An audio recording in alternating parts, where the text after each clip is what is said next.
All right, let's talk about something we've all felt. A presence that's, felt more than it's heard. Today, we're diving into what's called the silent command. You know exactly what I'm talking about, right? You've been in a room and you just feel it.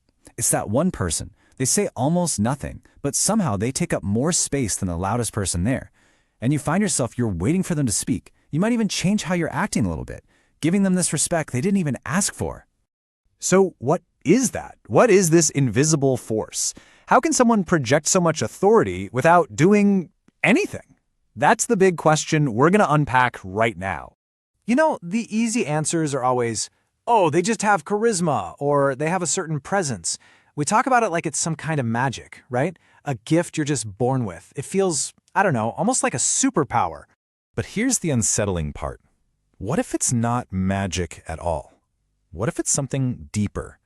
The truth is, this quiet authority is almost never an accident.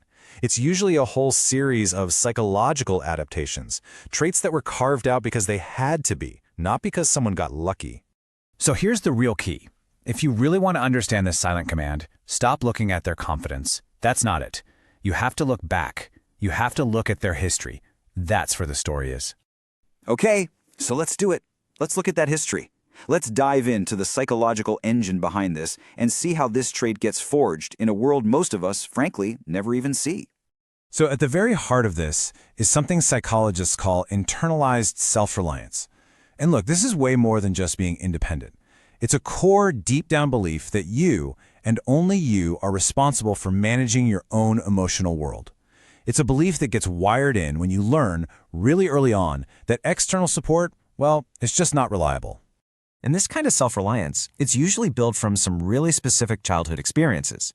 We're talking about things like parentification, where you had to basically be the parent when you were still a kid, or just being emotionally overlooked. Your feelings didn't really matter.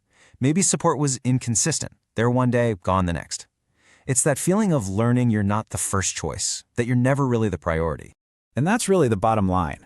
It wasn't some choice they made to be strong or self-reliant. It was an adaptation. It was a survival mechanism. They had to build this incredibly strong internal anchor because to them, the world outside just felt like it was always shifting under their feet. So that's the engine on the inside, but what does it actually look like on the outside? What are the signatures we all pick up on? Well, you could call it the gravity of stillness. I absolutely love this metaphor. Okay, picture this. Most people in any social situation are like satellites, right? They're constantly orbiting other people's opinions, adjusting their path to stay in someone's good graces, looking for that external validation. But this person, they're not a satellite, they're a planet. They have their own gravity. They're not moving towards you. You feel yourself being pulled into their orbit. And why does this happen?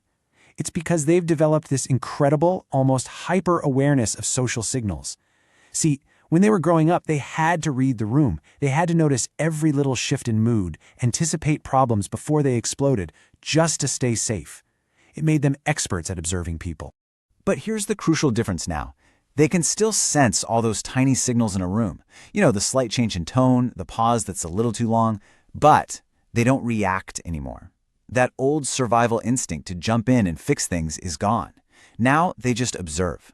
They're just taking in the data, looking for the deeper meaning, the real pattern. So think about it. While everyone else is busy performing, talking just to fill the silence, reacting to every little bit of tension, this person is just still. And they're not checked out, not at all. In fact, their mind is probably working harder than anyone's. They just don't feel that social pressure to show their work, And that is what our brains interpret as power.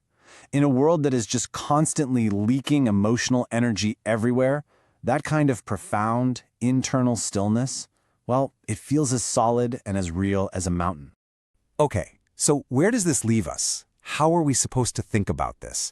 Let's try to reframe this whole idea and move away from just being impressed or maybe even a little intimidated and get to a place of real understanding. And this is the most important part to get.